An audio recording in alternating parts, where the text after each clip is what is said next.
Recuerdo que cuando empecé a aprender fotografía, uno de los consejos que más escuchaba era el de siempre tienes que tomar tus fotos con el ISO más bajo posible, siendo ISO 100 el mejor. La razón era muy sencilla: entre más bajo es el ISO, menos grano o ruido digital se introduce a tus fotos, por lo que mejora la calidad de la toma bastante. Pero no siempre quieres esto. En este video te voy a explicar por qué seguir este consejo puede estar perjudicando gravemente la calidad de tu trabajo.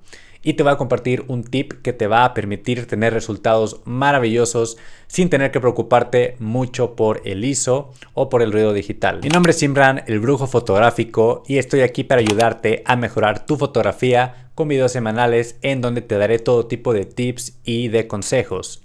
Suscríbete si quieres ver más. Ok, para comprender cómo utilizar correctamente el ISO, primero es necesario hablar exactamente sobre qué es. El ISO es uno de los tres elementos que conforman el triángulo de la exposición, lo que utilizamos los fotógrafos y las fotógrafas para controlar qué tanta luz entra al sensor de nuestra cámara y así determinar la exposición correcta para nuestra toma. Así es como evitamos tener fotos oscuras o demasiado brillantes, quemadas. Pero la diferencia que tiene el ISO de los otros dos ajustes del triángulo de la exposición, la velocidad de obturación y la apertura, es que estos impactan físicamente qué tanta luz entra al sensor de la cámara. El ISO como tal no es una fuente de luz. En realidad sirve para que desde tu cámara controles la ganancia o la sensibilidad a la luz del sensor. Si tu foto va a salir sobreexpuesta o muy brillante, se puede bajar el ISO para disminuir la sensibilidad de la luz del sensor, o también se puede aumentar si la foto está subexpuesta o muy oscura. Y aquí es donde tenemos que tomar en cuenta la calidad de la imagen. Si aumentas mucho tu ISO, vas a notar que aparece en tu foto lo que se conoce como ruido digital.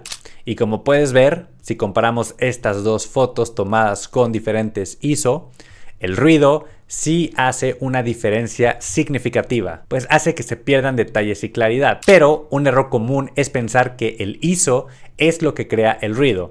Y el ruido en realidad es causado por una falta de luz, ya sea en tu escena, o sea que en el espacio en donde te encuentras no hay mucha luz disponible, o en tu sensor, o sea que la apertura de tu lente o la velocidad del obturador estén erróneamente configuradas y no estén dejando entrar la cantidad adecuada de luz. Un ISO alto simplemente revela el ruido. Y es muy importante que los y las fotógrafas estén conscientes de este hecho para que así le dejen de temer a los ISOs más altos.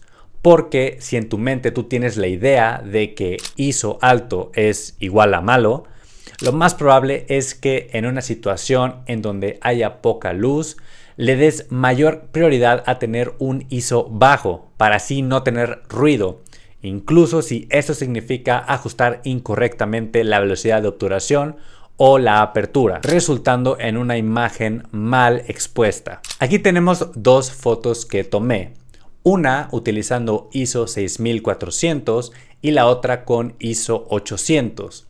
Pero esta última con una exposición incorrecta que resulta en una imagen subexpuesta, una imagen oscura. Si yo subo la exposición en la edición para que esté igual de brillante que la primera, que sí está bien expuesta, podemos ver claramente cómo se empieza a notar muchísimo más el ruido que en la primera, sin importar que esta la tomé con un ISO menor. Y este de aquí es el problema de darle más prioridad a tener un ISO bajo que a exponer bien la toma.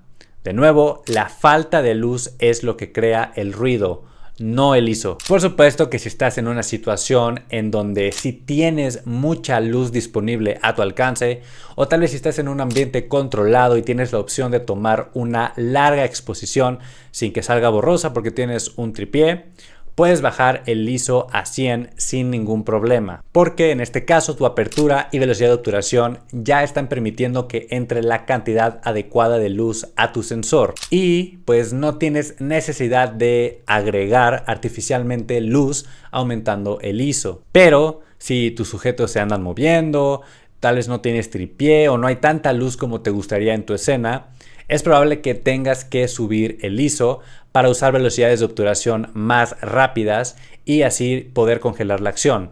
O tal vez para cerrar más la apertura de tu lente y que más partes de tu imagen estén correctamente enfocadas.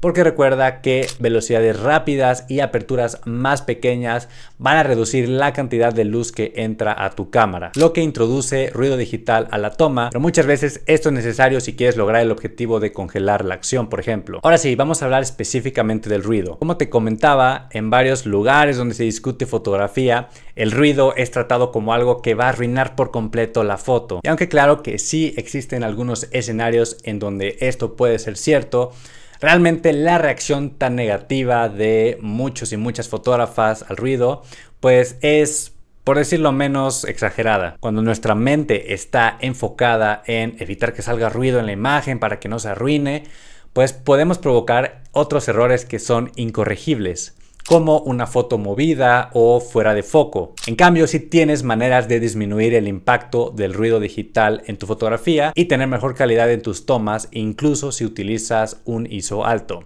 Y ahí te van algunas. La primera es evitar recortar demasiado la foto. Intenta encontrar una buena composición desde tu cámara, ya sea que te tengas que acercar físicamente a tu sujeto o si tienes que utilizar distancias focales más grandes. Porque entre más zoom le hagamos a la imagen recortándola, el ruido pues pasa a ser más evidente. La segunda opción que tienes es reducir el ruido con un programa de edición. Y actualmente ya hay muchísimos programas que te permiten hacer esto y cada vez lo hacen de mejor manera. Pero aquí es muy importante que tengas mucho cuidado porque si te pasas, si lo reduces de más, puedes perder muchísimos detalles en tu imagen y hacer que se vea borrosa o artificial, como si fuera un filtro de esos que usa tu tía en Facebook que la hacen ver como una muñeca de plástico inhumana.